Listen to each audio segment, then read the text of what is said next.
McQuestion for over 28 years talking about things that matter with people who care.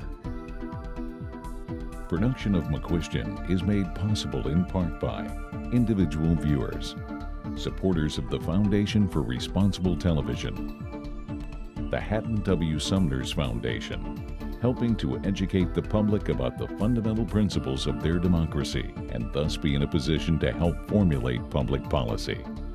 Moss Adams LLP, certified public accountants and consultants, providing industry-smart tax, assurance, and consulting solutions to help businesses and their owners succeed since 1913. The University of Texas at Dallas, creating the future.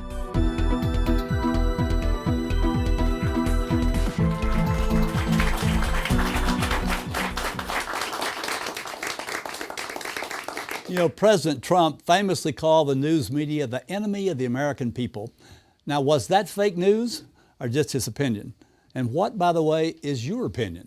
On this program, we'll examine whether that statement is true. We'll examine whether any of us can actually know the truth today and whether television or the internet help or exacerbate the problem. In 1985, Neil Postman wrote this book, Amusing Ourselves to Death, Public Discourse in the Age of Show Business. In the foreword, he contrasted George Orwell's 1984 and Big Brother with Aldous Huxley's Brave New World. Postman agreed with Huxley that people will come to love the technologies that undo their capacities to think. Huxley feared that the truth would be drowned in a sea of irrelevance. Let's find out what our experts think. And joining us via Skype from Austin is Ross Ramsey, the executive editor of the Austin-based Texas Tribune. Ross, welcome to the program. Thank you, Dennis. How are you? Good, doing well. We'll be back to you in just a few minutes, so hang in there, please. And here in the studio, Dave Lieber. He works as the watchdog investigative columnist at the Dallas Morning News. He works to expose corruption and bad practices in business and government. He's a 40-year veteran of journalism. He's the recipient of the Will Rogers Humanitarian Award, and he's a heck of a speaker. Dave, welcome to the program. Hi, Dennis. Sitting next to you is Mark Donald. He teaches media ethics at the Mayburn School of Journalism at the University of North Texas. He's also an attorney familiar with First Amendment issues and is the former managing editor of the Dallas Observer. Mark, welcome to the program. Thank you. Thank you for having me. Yeah, let's just start with Trump's comment. Is the media the enemy of the American people? Well, I have to say no. Absolutely not.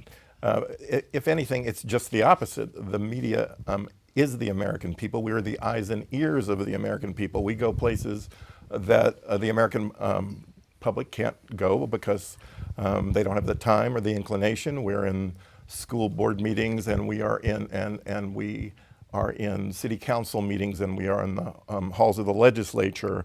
These are places that the public wants us to go and needs us to go in order for us to do our constitutional job under the First Amendment of being a watchdog of government. All right, so why would he say something like that? That's an excellent question, and I'm not sure. We might have to ask him. I think. Do you think he knows why he said that? Well, once again, you might have to ask him.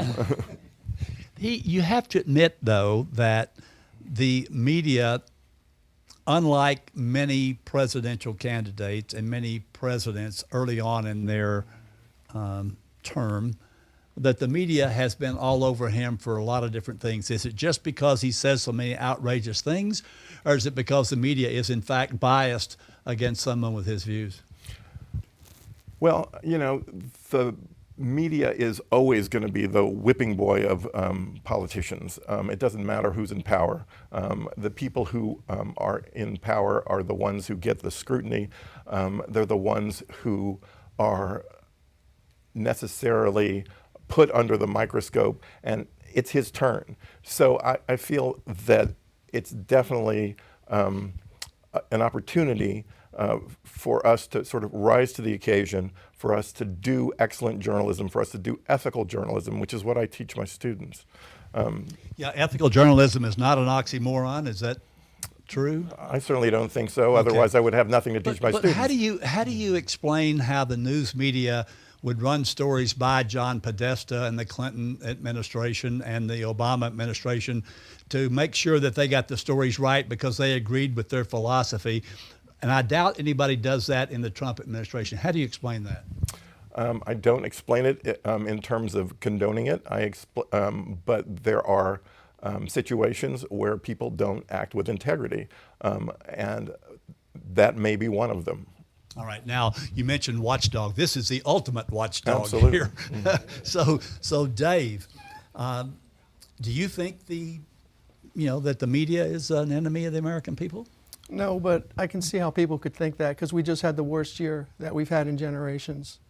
We called the horse race before it was over, and we made the American people think that this Clinton thing was a lock. And so when Trump was elected, people were like unprepared for it emotionally. We should never predict the future. That's not our job, but that's what we do. And whenever we do, we get it wrong.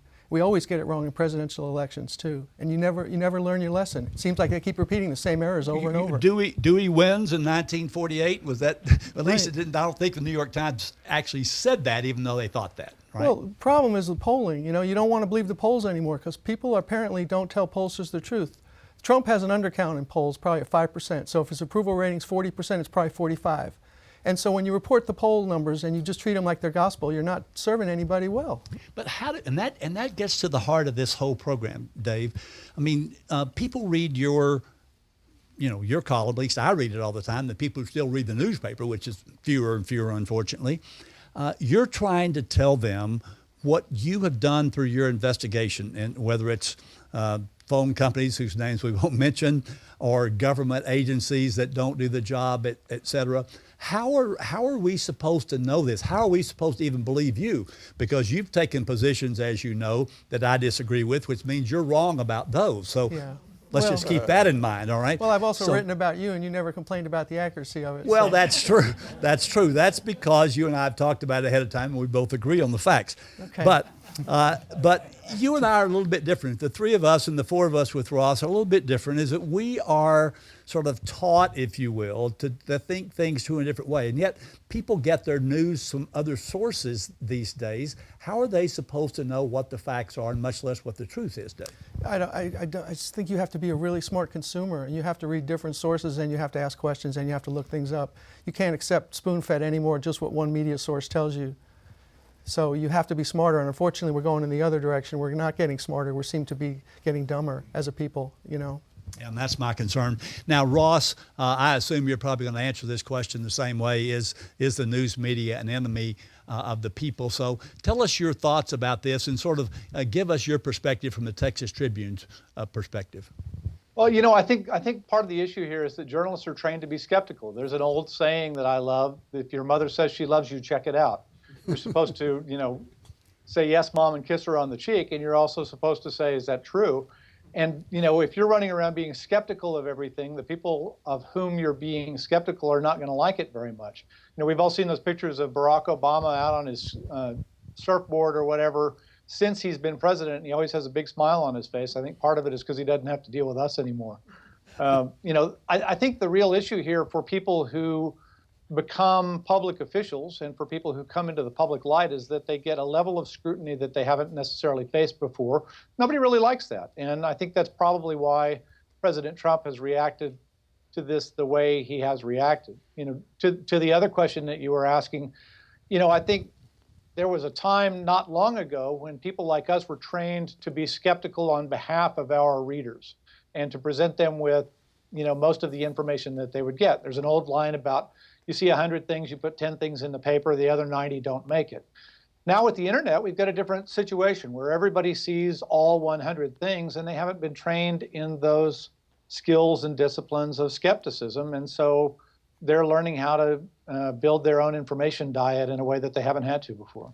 Well, that's a good point, Ross. And we've got people, I think rightfully so, skeptical of a lot of big business folks. You've got George Soros on the left with Open Secrets, Open Society. You've got the Koch brothers on the right with Freedom and Prosperity, whatever the name of their organization is.